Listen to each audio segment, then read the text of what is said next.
again. Good morning. Okay, it is really good to be back after not having services last week, and which I really missed. And I came here to play pickleball on Sunday with a few people, but I know there was the games that were here from 1 to 4, and that's how we kind of brought in the new year. But what is this, the 8th? I think it's the 8th, yeah. So it's the 8th, and yet, you know, this is our New Year's celebration here at the church anyway. So for those online and those that are going to be getting online a little bit later, this is Unity of Springfield in Springfield, Missouri. My name is Paul Day, and we teach the New Thought and World Religions class every Sunday at 9:15, and that's what time it is right now. January 8th, 2023, and today we're doing a talk called Affirm-a-lutions. And this is kind of in conjunction with the stone ceremony that we're going to be doing a little bit later on in our service today at 11 o'clock. Every year we do that, a stone ceremony, where we're really trying to affirm that connection that we have with Source and to eliminate or forgive those things that are blockages to truth. And we all have them.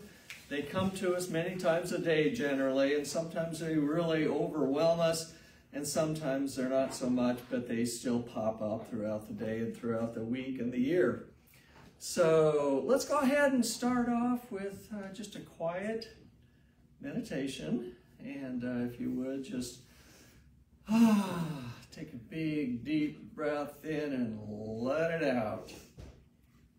Let all those things that we call tension go. Breathe deep in that vibrant life energy. That life energy that is so precious, it's so valuable. Life is a wonderful thing. And it's so good to be here. It's so good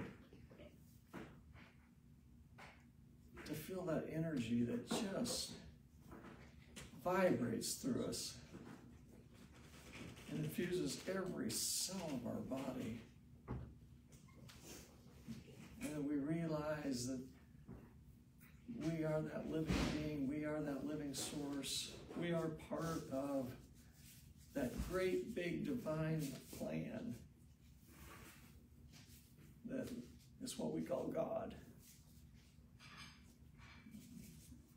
Life energy source.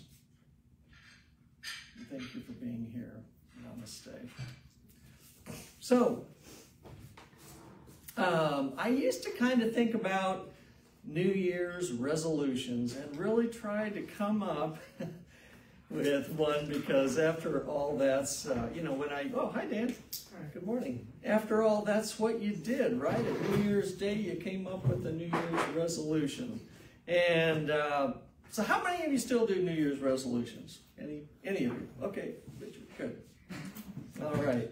I think they're great, and maybe they're even effective for you and many others, but I often hear the joke about how we make them, and then a week or a month later we break them and then forget them altogether. And I stopped doing them when I realized I wasn't following through on even remembering them after a few weeks. So I just kind of go, okay, New Year's resolutions, let it go. Isn't a month good? No. What's that? Isn't a month good? A month, yeah, well, that's true. Depending on what it is, of course, you know.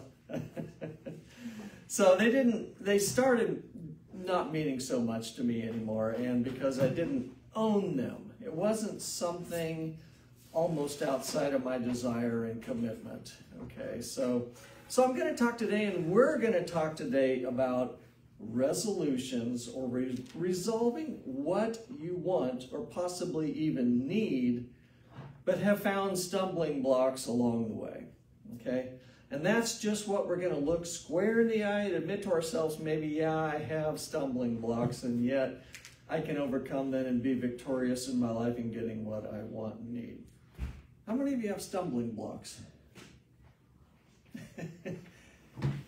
I think I have stumbling blocks all throughout the day. It's that mind that's just churning and always wanting to plant me down to the negative.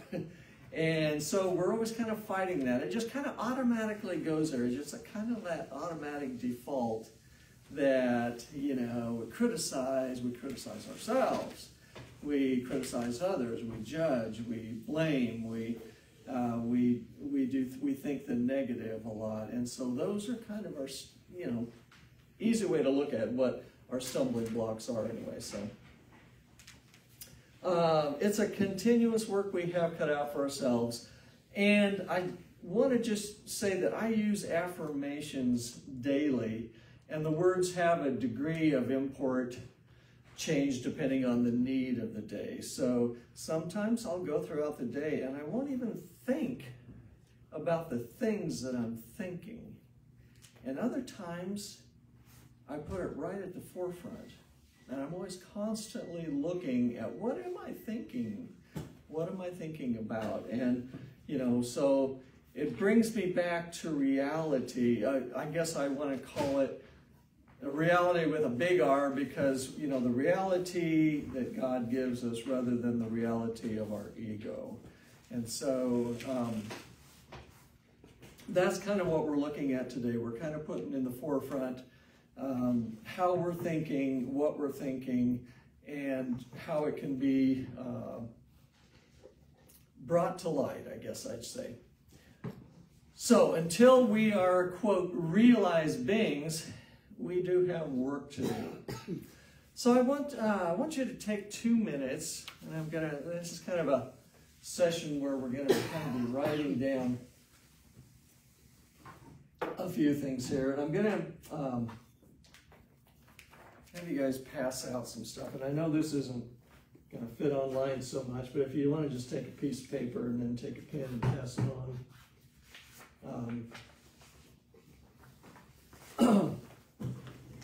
Give you a little bit of time to get that out there.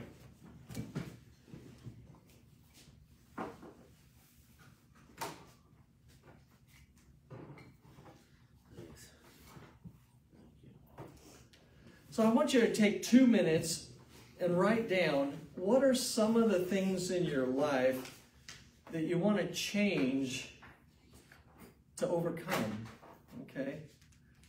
What are those things? What is it that you feel like you could maybe improve some of the things? It could be something so minuscule. It could be something more major. What are some of the things in your life that you want to change or overcome?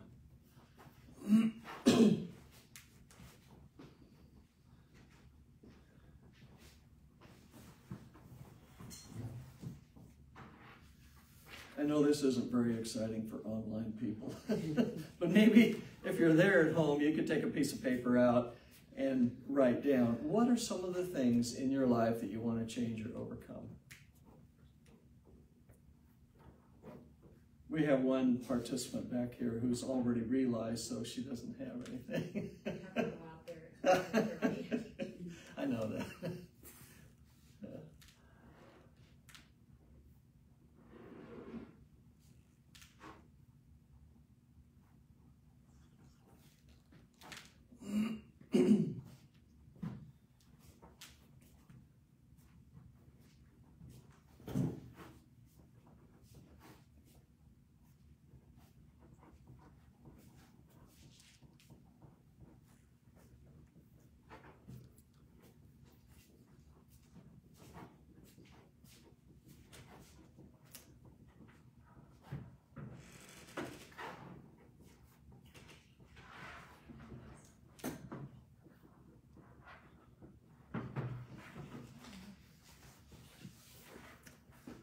Then after that, I want you to write down some of the things that you've already overcome, some of the things that you've tackled in your life. And I want you to write down what it is that you did to overcome what you were struggling with. Good morning, Greg. Good morning. Working on well, it's a topic called Affirm-a-lutions. It's affirming those things that we want to change in our life. So the first thing you're going to write down are some of the things in your life that you want to change and to overcome. And then the second thing is, what are some of the things that you've already overcome, and how did you do it? Okay? Now, we don't need to say these out loud. This isn't something that you need to share, unless you want to share them.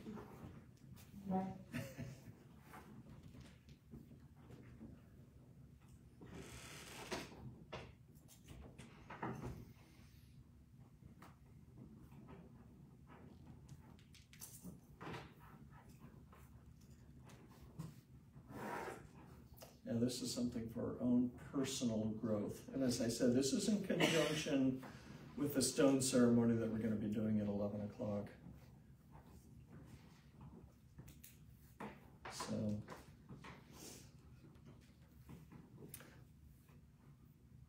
So I want to go ahead and go on. Some of you are done, some of you are still writing, but go ahead and keep writing.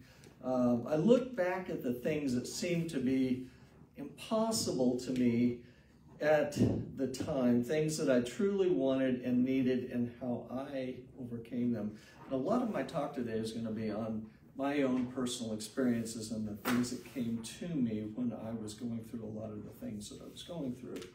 So I'm going to put that out there, even though some of it is very vulnerable to me to expose myself on some of those things.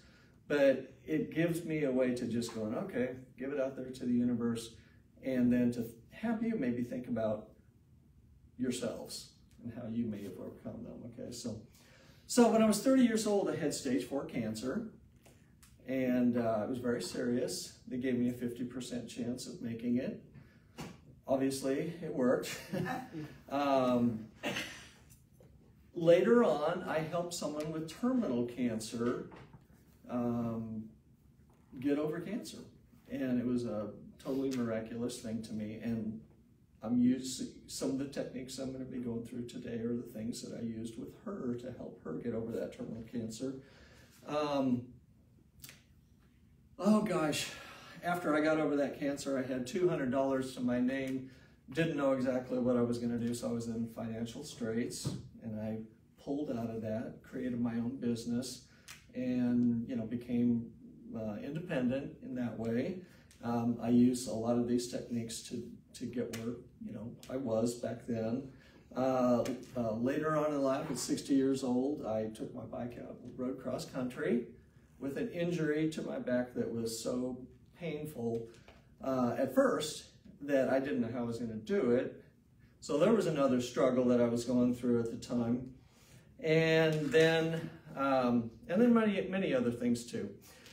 Well, I'm going to share with you how really not how I, but Holy Spirit accomplished those things that brought me to wellness. Okay, it's brought me to wellness, brought me to strength and happiness after struggling mightily, and sometimes for a while mightily. And I'm going to take one instance in particular that truly brought me to my knees just a few years ago, and in my opinion, literally saved my life. Certainly brought me back to health again anyway. So now, why this thing even happened to begin with is a bit complex, but when it's there facing you, and it's just really trouble brewing, it's just there raw, dirty, hurtful, and sometimes very threatening. Oh, what I'm going to share with you, I really don't even like to talk about, and I've shared some of this with Mark when he was going through some of the same struggles, so you'll recognize some of this, Mark. But I feel like it's important to share because maybe also it can help anybody else in dealing with some of the struggles you might be going through. I'm going to use techniques and affirmations and visualizations that can be used to brighten and even enlighten your life in everything you do and everything your true self wants and desires. So that's how I'm tying it to this, what I call the New Year's Affirm-a-lutions. Did everybody get something written down? Okay, so you're really using some introspection there. So A few years ago, when Sue and I were kind of first together, I'm kind of a person who doesn't like to be put in the spotlight. I don't like to be put up front. And you can see where I sit every Sunday, right? When that first happened, it was literally a shock to my body. It really was. It was really hard to deal with. I had a lot of the elders in church that questioned me and came up to me, and some of them threatened me. Now, it was kind of in a light way and kind of serious too. But that shocked me. I'd never had anybody, when I got into this new relationship, I never had anybody that threatened me about it. But there were more than one persons that did. And Passive aggressive. excuse me? Passive aggressive. Well, it kind of could be. But you know, I looked at it like they were trying to protect Sue. That's how I had to look at it. And so it was I think they were thinking of the church, they were thinking of Sue, and at the same time they didn't know me, you know, so they had reason, I think, to throw that out there. But anyway, with that going on, I think it started raising my anxiety to a certain degree, and I have to say, some of us do suffer from high blood pressure. I had known my blood pressure was a little bit elevated, but it wasn't real bad. But I can't remember why. I went to a CVS Minute Clinic, and I can't even remember what the reason was. But anyway, they took my blood pressure and it was elevated. And she said, "Oh my gosh, you need to get this checked out." And I just thought, you know what, that's probably really true. I'd like to start getting on some blood pressure medication, just to keep it under control for right now. But I have what's called white coat syndrome. I go to the doctor, my blood pressure shoots up out of the roof. And a lot of people have it. But, so I thought, okay, you know, I said, well, can you give me some blood pressure medication? They said, no, we can't do that. You know, you have to go to your doctor and get it. Well, I didn't really have a doctor that I use. I pretty much, you know, only went when I really needed something. So I thought, okay, well, I'll go to an urgent care and get a prescription. Well, I went to the urgent care, and for whatever reason, my blood pressure shot up out the roof.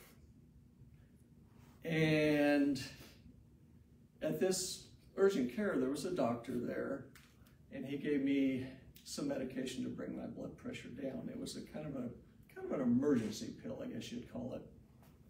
And so I took that. Well, it wasn't going down. It was continuing to just shoot up out the roof. He comes back in about 20 minutes and said, "You got to go to the hospital." And I just looked at him and go, what in the world is going on here? I said, "Your blood pressure was like 230. And, you know, I can't remember what the diastolic was, but it was like, whoop, way out the roof. And at the time, Sue and the board and Dee were at a board retreat. And I think it was down in Branson, if I'm not mistaken. And I'm panicking now, okay? And this doctor starts yelling at me. "You're gonna die, you're gonna die." No. You know, if you don't get, you know, and I mean, that only made it worse, of course, as you can imagine. So I called Sue and I said, "I'm in urgent care, and the doctor's screaming at me, he's telling me that I could die. And I got to get into the emergency room right away." And so I actually had my ex-wife come and pick me up and take me to Mercy. And my blood pressure, again, it stayed high, it didn't go down for about an hour, and then when it did go down, it shot down really quick. But Sue did end up, she said, "You're gonna be okay, you're gonna be okay, don't worry about it. It's, you know, everything's gonna be fine." She left the retreat, came up to me and, and stayed at the emergency room with me. And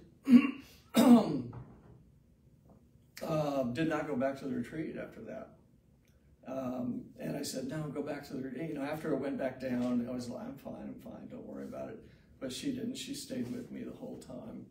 And it did kind of level out and everything. But I did get criticism from other people about how I'm trying to pull Sue away from the church. So that was even more pressure on me that I was responsible for that incident too. Well, as time went on, I started really worrying about my health, and my blood pressure was just, it was up, it was down, it was up, it was down. Anyway, it took me into a downward spiral to where anxiety set in, and all of a sudden, I have insomnia. Can't sleep. I have fear of even going to bed because I know I'm just going to lay there and not sleep. So insomnia sets in, and so it's a continual downward spiral. So I go on, of course I've been on blood pressure medicine. I start taking anxiety medication, anti-anxiety medication, and then I start taking sleeping pills. None of it works. It's still, the anxiety is still there. Insomnia is even worse when I'm taking these things. I continue it for months and months. And all of a sudden, I take the pills and I just say, I threw them away. I said, I'm not going to do this anymore. And that's when I felt like I started taking control through spiritual means of how I'm going to, solve this situation. And that's what this talk is really about. So, let's see where I'm at here. I really went deep within. And as soon as I threw the pills away and started really working on affirmations, which I really should have known to do because I went through cancer and went through the affirmations in a very deep place with that, and felt really connected to Source. When you're in the midst of something that's so debilitating, it's hard to think about that sometimes, I think. And it's really a struggle to pull yourself out of that. But these are some of the things that I came up with. And I just wanted to say that in affirmations, words matter.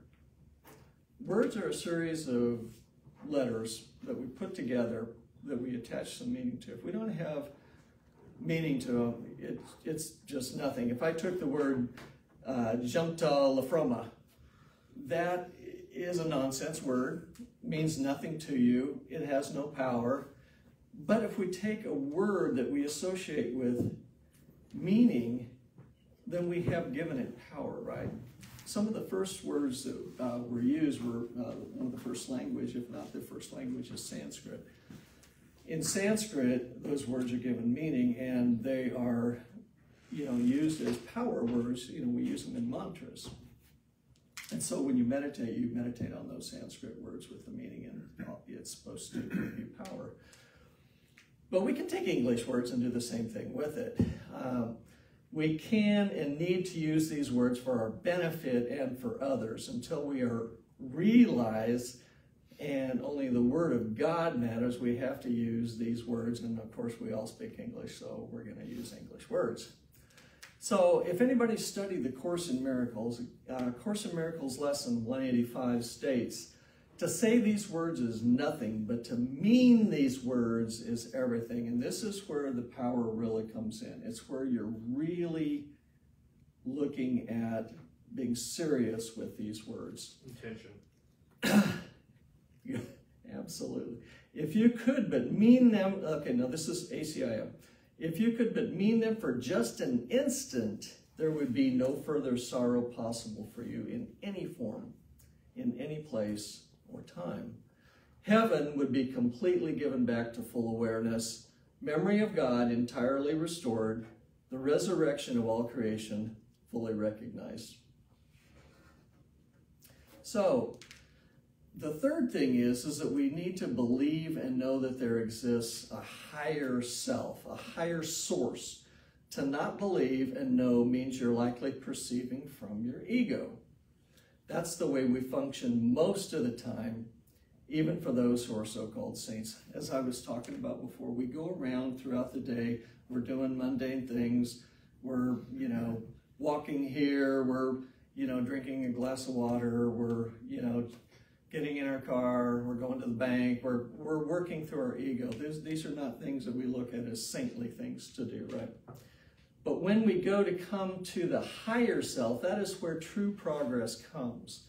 So each of us has a higher self, or a large I, as I like to call it. In Exodus 3 of the Old Testament, it says, I am that I am. This is the higher I. And an ego, or a smaller I. And like if I said, I went to the store, is that coming from the ego, or is that coming from the higher source? Anybody? Ego. If I said, I am a child of God. If I said, I am a child of God, is that ego, or is that a higher source? Okay, so that's kind of, gives a little bit clearer direction of where I'm going here. So I encourage you to talk to and with your higher self, but more importantly, listen to your higher self. Have an intimate relationship with your large I. All that I am is God, but not all of God is me. There's a bigger picture, but your large I is fully part of God. I mean, that's why we go to Unity, isn't it? That's why we meditate. That's why we pray. We're trying to connect to that higher source, that large I, as opposed to what we're normally in, what we're normally programmed to. Most of the day, we're trying to switch over from small I to large I. Okay? Paul? Yeah. When I first came to Unity, I was in some financial distress. And so I started with my affirmations, and I had sticky notes everywhere. Oh boy, And I was get that. bankrupt. Yes, okay. And Been there, done that. yeah. And then years and years later, decades after I've studied, I have one story where I got fired, I filed for Social Security, when COBRA was out, I had Medicare, and just everything fell into place. And what I learned from that is, this is the longest road from your head to your heart. Because you can't just keep saying them and blow them off. You have to believe what you're saying, Absolutely. that it is there for you, and that you've accepted your worthiness. Yeah, thank you so much for saying that. I like that. It's the longest distance from your head to your heart, is what Dee said, if you didn't pick that up online. And that you have to mean it. So you have to empower the words, okay? If just saying them, just repeating them, is just generally wasting time. What do you want to mean that? I'm going to turn the microphone on, because I know that people online probably do want to hear. And I'll pass it. I want to mean it. How do you get, and you wanted to mean it too. How do you get there? That's where we're going. Okay, that's Anybody else want to comment to that, though? Because Continually raise your baseline. go ahead, Dan. Well, what I learned after writing, and writing was always a key for me, and ultimately led to forming a foundation and one thing or another, was that writing was who I was yet to become for me. And I had to continue to go there. And that was an awareness that I didn't previously have. And it was through that process that I think grace became prevalent in what I was doing. But it was again my writing that took me there and continues to take me there. A lot of people do say that journaling does really help. It really does. Because for me, it's like your head is like a big computer. Mhm. And a lot of times, if you're writing, you want to express what you mean through your words. Uh-huh. But you don't know. A word will come to you that you've never used before. And it's like, where did that come from? And I think that was a real awakening, you might say. And words and writing, and that's what writing does for me. Yeah. When I used to teach English, it was always, particularly English as a second language. Yeah. It was always, writing is what would take you to places you wouldn't otherwise go. Yeah. Because it opens your mind Mhm. to new ideas, new thinking, new ways of doing things. Yeah. And for me, that was, and still is, the real key. Because I do it too. I it's the write writing. too. The other thing that really helps us is that whether it's in a movie or a show or something on Netflix or whatever, there's a word or a sentence or a thought that they will say Mhm. somewhere in that it's like, wow, it's like It really pops in there. opening up your mind to go to where you wouldn't otherwise go. Yeah. I think that's really essential to self-awareness, Thanks, Dan. because we get so caught up in who we think we are that we're really not. Thanks, Dan. Yep. Well, you want to say something first here, too. It's on the thing. Yeah, so you say listening to the higher self, and I guess, writing is one way. But how do you, like with all your inner and outer messages, how can you discern what comes from the higher self? Yeah. That's a good question. Coherence. And sometimes, yeah, coherence. Correct. Said.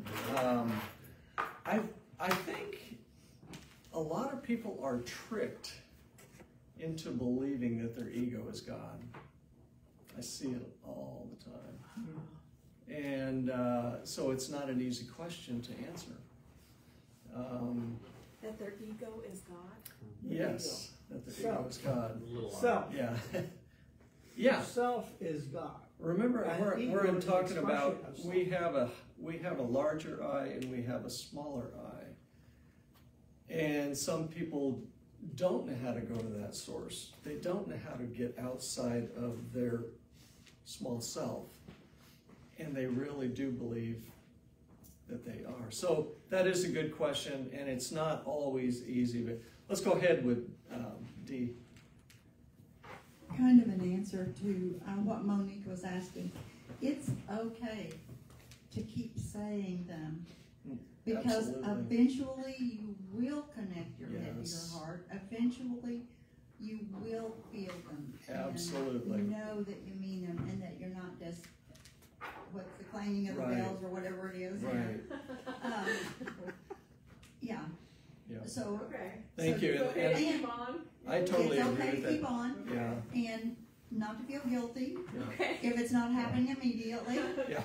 Because however many years old you are, that's how many years you have to overcome Yeah. Okay. whatever it is that you're trying to change about your life. And a lot of times, let's say we just say the word love over and over and over and over. Sue used to tell her kids, be loved, be loved, be loved, be loved. And I think probably, for the first few hundred times, it was just words, I think at some point it clicked in. It's like, at some point you grab it, you go, oh, and it becomes meaningful. It becomes something that's powerful. I know for myself, it worked that way. I got it several years ago when I'm not going to even say what I was going through at the time, but it really hit me in a very powerful way. Now, I have to say, putting my life on the line, having stage 4 cancer woke me up like that. Everything became real all of a sudden. The sky became more blue, the trees became more green. having a relationship with you or Dan or any of you was real. It wasn't a mundane thing. Knowing that I might not be around tomorrow woke me up. And so that was one way that I connected with God pretty damn quick. So the next three things that I'm going to be telling you are things that what I believe were kind of what I would say were commandments coming from Source or Holy Spirit while I was dealing with this anxiety that I was telling you about, okay? And honestly, these things just, bow, they popped in my head. It was like a firecracker going off. And the first one, because it was like, what do I do, Holy Spirit? I'm begging. What do I do to get over this? It was consuming me. I literally, and I hate to say it, I literally thought, is this world worth it? Because I couldn't sleep day after day after day. The first thing that came into my head was stop listening to the dark side of the ego. Now, what are the symptoms of the dark side of the ego? Okay, if you go to page 5 in the handout that I gave you there, at the bottom of the page, you'll see some things. These are my words that I came up with that were the dark side of the ego, and I don't even know if I have them in front of me here, but you do. And let's say,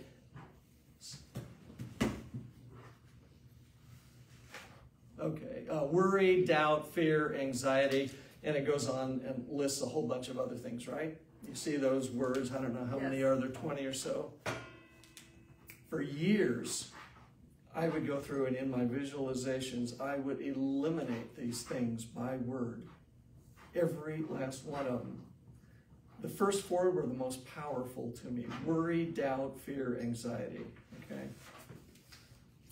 So I had to take these things out. These were things that were blockages of truth, right?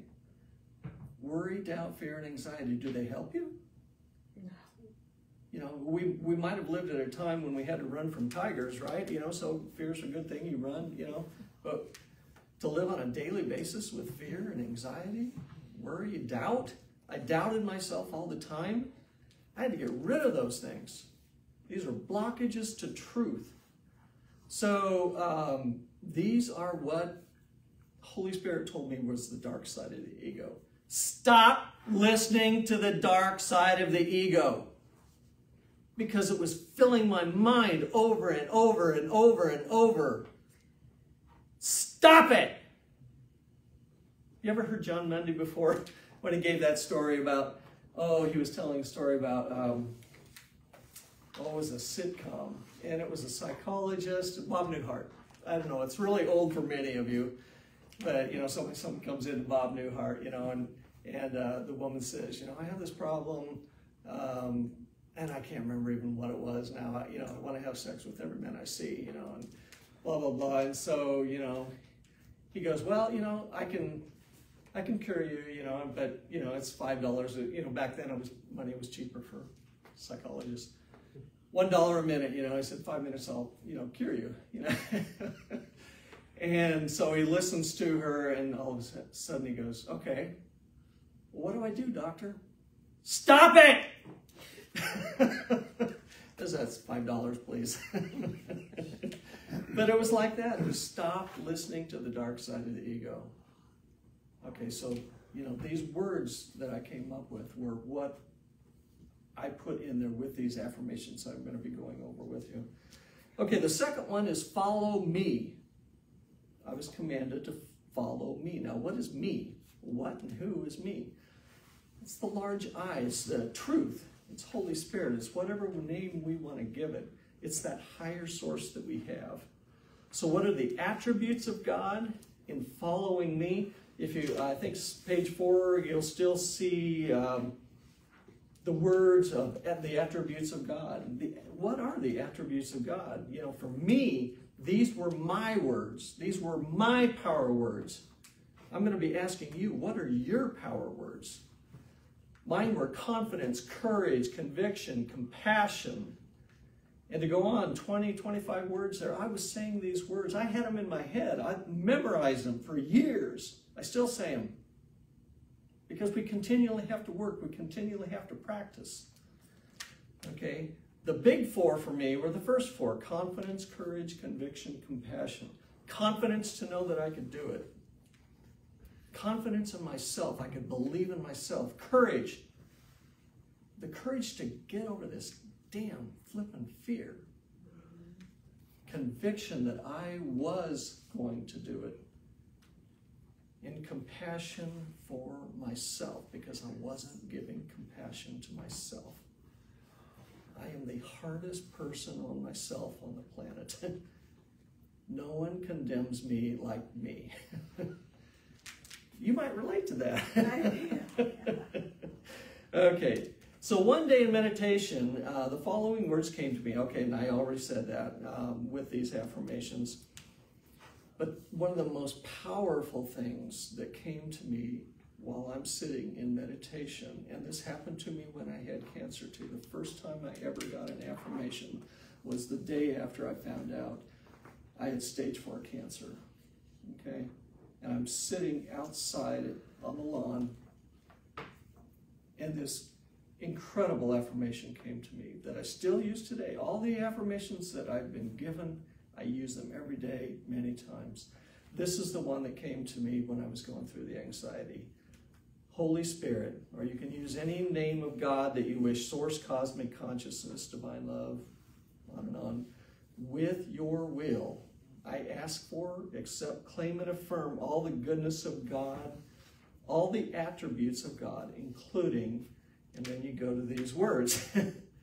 You pick out the words that are going to be your power words.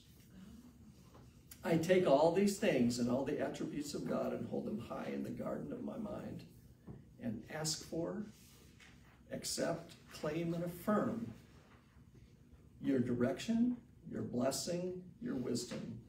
And thank you, all the cells of this body, this temple, for working so hard to sustain life and health. I do this meditation, this affirmation several times a day.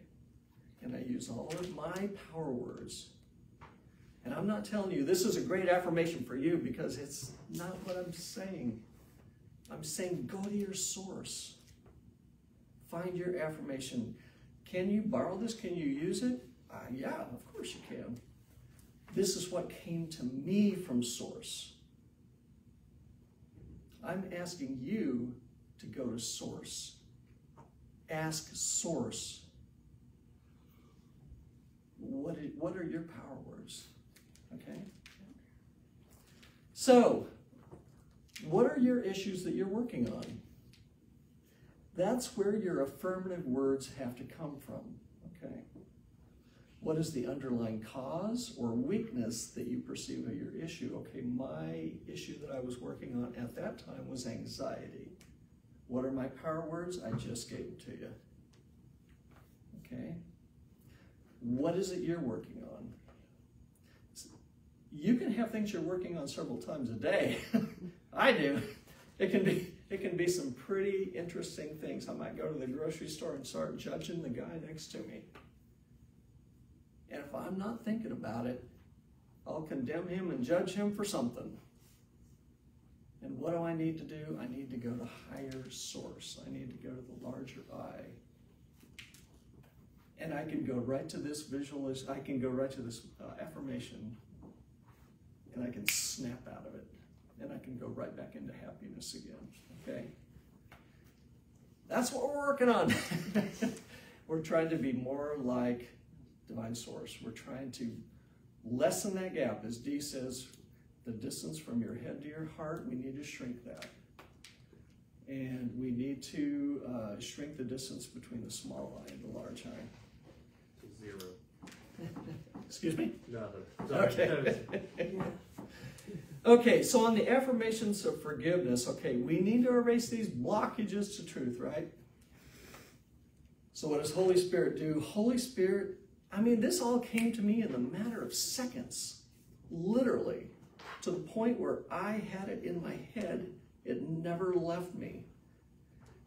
The first time I ever wrote these things down, after years and years, was when I wrote this out last night. Okay? Holy Spirit, with your will, I ask for, accept, claim, and affirm forgiveness. Letting go, releasing all things outside the love of God, all things that no longer support me, including, and then you've got your words, you know, for me, worry, doubt, fear, and anxiety. And there's another 20 so words. I'm not going to go over all of them. Those were words I needed. Those were my blockages to truth. Okay, I take all these things and I pluck them up from the garden of my mind and I take them to the river of love. Now, river of love is something very special to me, and I'm going to just give you a little bit of explanation. When I had cancer, they were giving me chemotherapy. My first, I told you I had an affirmation. Well, my first visualization was a river of love. The river of love came through the top of my head. This is not anything. This was a very, very serious thing to me. My life was on the line. That river of love was coming through the top of my head, was going through every part of my body and out my feet. And it was taking every toxic thing in my body. It was taking the cancer cells and loving them, and then washing them away and letting them know I didn't need them anymore.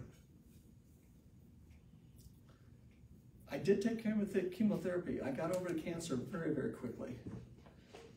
I never knew how powerful this visualization was, nor the words that I used, until I met a woman who had terminal cancer, was given 6 weeks to live, and asked her if she wanted me to go through the visualizations, affirmations that I learned when I was going through cancer. I didn't know if they would work. And I just asked her if she wanted to learn these. Within 2 weeks, her cancer was totally gone. She was written up in a book by Dr. Norman Shealy, if anybody knows him, he's local. And so that case, that was totally from visualizations and affirmations, as well as I put her on a macrobiotic diet. Okay, so That in a what? a macrobiotic diet is kind of like a Mediterranean diet. Okay, so the attributes of God, the things that we need to forgive, are there in front of you. I want you to think of, and you can look at these words and see, are any of these your power words? There's so many more words that are on the list of words that are attributes of God. And we have a couple minutes. Let's just take the time, look at these words and see what more is there for you, okay? These were my words that I came up with. You know, what other words are attributes of God? You know, I think of humor, I think of, you know, it just could go on and on and on, because there are hundreds of them, literally. There's only one. Love. I think a lot of self-awareness Okay, is really encapsulates yeah, the whole thing. okay. For me. Well, that's your power word. I'm not going to say it's mine, because I'm owning my words. Those were the things that came to me through Source. Self-awareness is what comes to you, Dan. What are the words that come to you that are power words? We're going to be doing this in the stone ceremony, by the way, today, too. Okay, and we're not going to, you don't need to put these out there. It's just for you to think about. And I gave you these pieces of paper so you would have just a foundation on maybe what might be an affirmation for you, what might be a power word for you. Okay.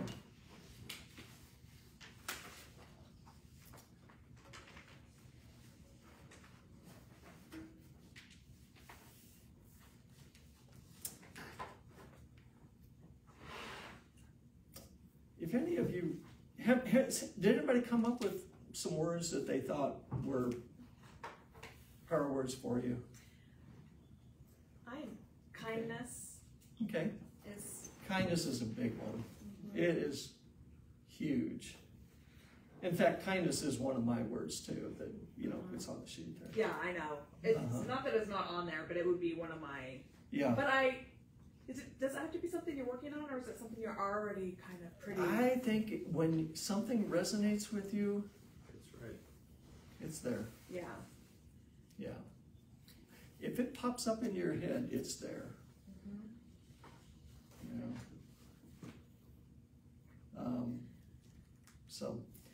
So I want to we're running close to out of time here. I want to take the time now for us just to go through a quiet meditation with our eyes closed. I want you to think maybe of the words that come to you. And with your eyes closed, when we pray or talk with Source, we're not talking about mundane things, like what kind of car should I buy next, trying to pray my team into winning the next game, or even getting rich. We're talking about spiritual, psychological, health and desires which help to fulfill you as a whole human being. What is it that you aspire? No need to say it out loud, but keep it in thought. Perhaps there are 2 or more things that you're thinking, maybe even more. Now, what are the attributes of God, these attributes of love, which can further enhance your experience to strengthen your desires? You might think of 1 or more. So as you experience and feel this attribute, let me state out loud the positive affirmation. Holy Spirit, with your will, I ask for, accept, claim, and affirm all the goodness of God, all the attributes of God, including these words in myself. I take all these things and all the attributes of God and hold them high in the garden of my mind and ask for, accept, claim, and affirm your direction, your blessing, your wisdom. Thank you, all the cells of this body, this temple, for working so hard to sustain life and health. With your eyes closed, what are the things which are keeping you from getting close to that which you desire? Is it fear, anger, a feeling of inferiority, shyness? Maybe it's the opposite. Maybe it's a feeling of arrogance or superiority. Think about that which is keeping you from attaining what you know would help you. Think of this while I say the forgiveness affirmation.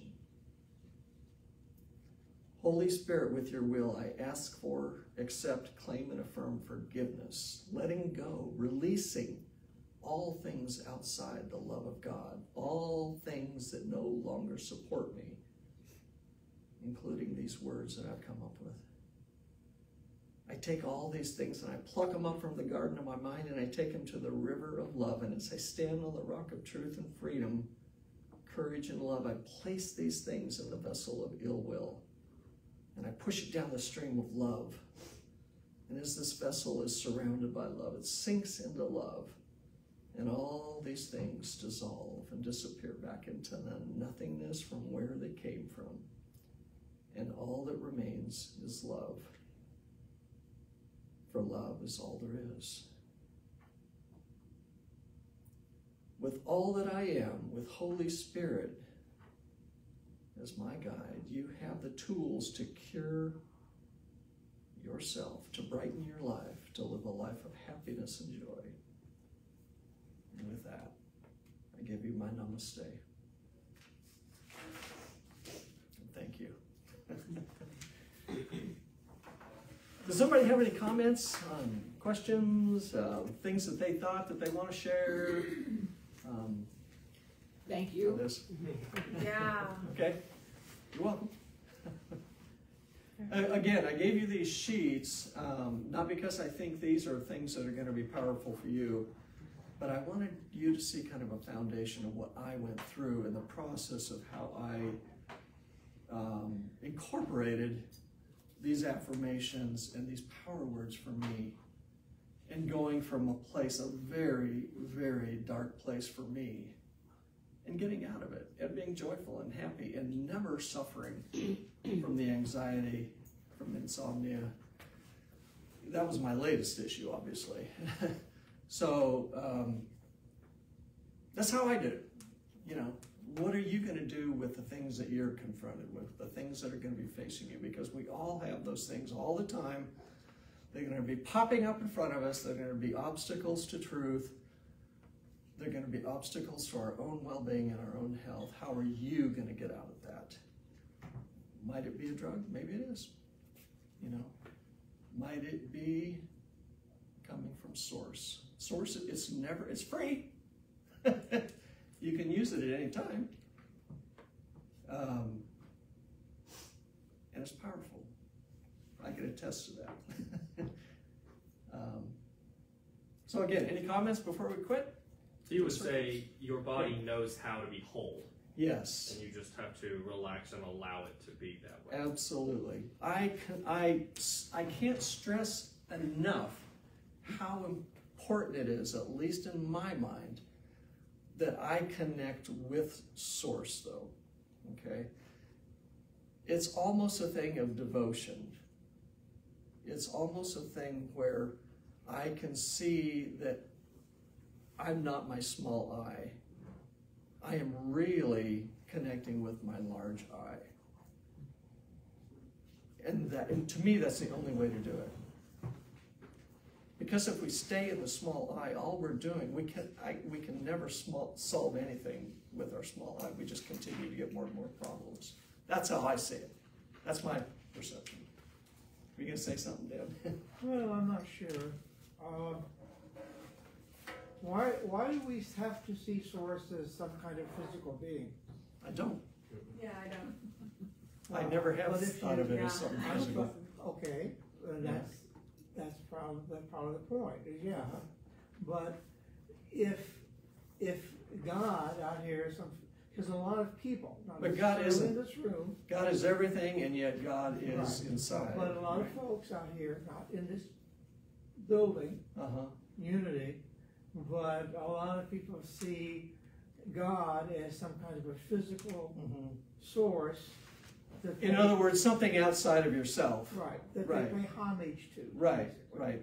But we don't do that in Unity. That's Well, I that's the understand, illusion, and I like the agree, ego. that's why I'm here. Yeah. But I'm just saying that when you're in a world with a number of folks Who believe differently. Yes. believe differently and Right. can have free will, or whatever you want to call it, Right. then that idea of what Source is Mhm. can become a challenge. Yeah, it can. But at the same time, in a way, isn't that also a blockage of truth, that we're not seeing them in light in a way too then? Someone who goes to I'm just going to say it, James River Church, let's say. They believe in a very fundamentalist way of thinking. They believe God is out there, I'm here, two separate things, very different from the way we feel, but I'm judging them. What if it's as quantum physics and Stephen Hawking says, in a way that it's our memories that are eternal? And our Okay. memories really were there prior to our physical being now, Mm-hmm. and will be there after we're gone. I don't know anything about that. So. I'm just saying, Yeah. when we talk about Einstein and energy, flow of Mhm. energy, I'm just talking about how some of these people. Yeah. But this idea that it is our memories that are a continuum. Okay. Consciousness itself. Excuse me, Greg? Is it consciousness itself? Yeah. Memories is just another word for Right. a fragment of consciousness. Right. I know we have to end it. We're at our end. Do you have announcements for me? Just that next week it'll be Mary Hilsabeck Huber will Okay, be Mary's talking presenting next week. again Atlas Good. of the Heart. All right, great. Thank you. Thank you all for coming. Oh my Namaste.